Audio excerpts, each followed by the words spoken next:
দর্শক আসসালামু আলাইকুম। আপনাদের রাজীবপুর বাজার থেকে শুভেচ্ছা জানাচ্ছি আমি সুজন মাহমুদ।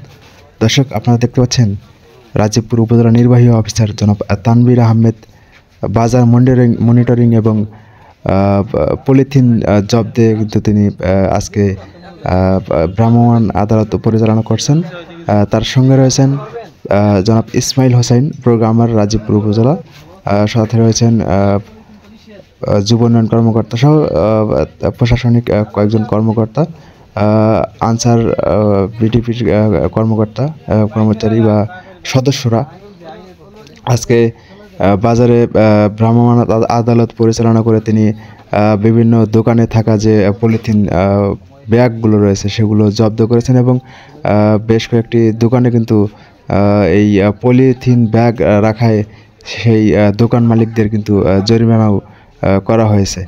দর্শক আমরা এই মুহূর্তে রয়েছি রাজীবপুর বাজারের ঠিক মধ্য বাজারে রয়েছি। এখান থেকে তিনি ভ্রাম্যমাণ আদালত পরিচালনা করে বিভিন্ন দোকান থেকে কিন্তু তিনি তার বাজারের যে নিত্য প্রয়োজনীয় যে সমস্ত দাম তিনি মনিটরিং করছেন এবং দোকানে থাকা পলিথিন ব্যাগ কিন্তু তিনি জব্দ করছেন এবং দোকান মালিকদের কিন্তু জরিমানা করছেন। তো দর্শক সঙ্গে থাকুন এবং দেখতে থাকুন আসলে তিনি যে বাজার মনিটরিং করছেন সে বিষয়গুলো আসলে কিভাবে করছেন এবং কোন দোকান থেকে কত টাকা জরিমানা করা হচ্ছে এবং কতটুকু পলিথিন আসলে জব্দ করা হয়েছে বা হচ্ছে সেটি আপনারা দেখতে থাকুন। ধন্যবাদ।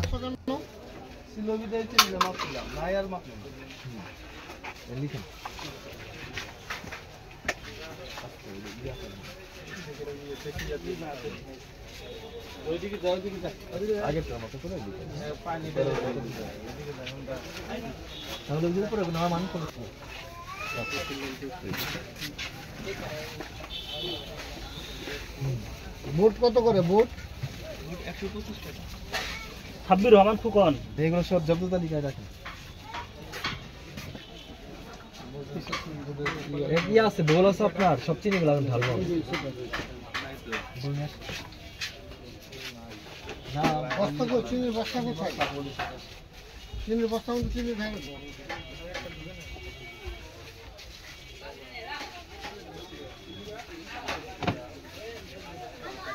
লাইট করতে হবে।